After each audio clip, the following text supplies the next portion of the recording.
നമസ്കാരം. നടിയെ ആക്രമിച്ച കേസിൽ ഒന്നാം പ്രതിയായ പൾസർ സുനിക്ക് ജാമ്യം ലഭിച്ചു. എന്നാൽ 7.5 വർഷത്തിനു ശേഷം ജാമ്യം നൽകിക്കൊണ്ടുള്ള സുപ്രീം കോടതിയുടെ വിധിയിൽ വിചാരണ കോടതി രൂക്ഷ വിമർശനമാണ് ഉന്നയിച്ചിരിക്കുന്നത്. ഒരാൾ എത്ര തവണ ജാമ്യത്തിനായി കോടതി കയറണമെന്ന് സുപ്രീം കോടതി ചോദിച്ചു.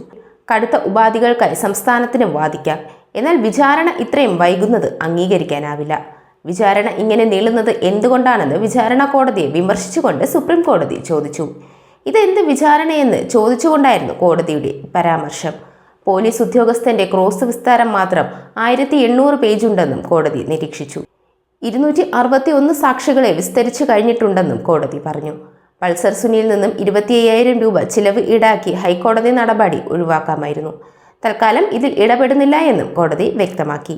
അതേസമയം ജാമ്യം നൽകിയത് സുപ്രീം കോടതിയുടെ സ്വാഭാവിക നടപടിയായിട്ടാണ് കാണുന്നതെന്ന് നടിയുടെ അഭിഭാഷകയായ TB മിനി വ്യക്തമാക്കി. തെളിവുകൾ നശിപ്പിക്കാതിരിക്കാനോ സാക്ഷികളെ സ്വാധീനിക്കാതിരിക്കാനോ ഉള്ള മുൻകരുതലുകളുടെ ഭാഗമായാണ് പലപ്പോഴും കോടതി ജാമ്യം നിഷേധിക്കുക. ഇവിടെ സാക്ഷി വിസ്താരം ഉൾപ്പെടെ പൂർണ്ണമായിരിക്കുകയാണ്. അതിനാൽ തന്നെ ഈ കേസിൽ എല്ലാവരെയും വിസ്തരിച്ച് കഴിഞ്ഞതിലായിരിക്കാം സുപ്രീം കോടതി ഇത്തരമൊരു തീരുമാനമെടുത്തതെന്നാണ് വിചാരിക്കുന്നത്. അടുത്തു തന്നെ കേസിൽ വിധി വരുമെന്നാണ് പ്രതീക്ഷിക്കുന്നതെന്നും TB മിനി വ്യക്തമാക്കി. പൾസർ സുനിക്ക് ജാമ്യം നൽകുന്നതിനെ സംസ്ഥാന സർക്കാർ എതിർത്തെങ്കിലും സുപ്രീം കോടതി ജാമ്യം നൽകുകയായിരുന്നു.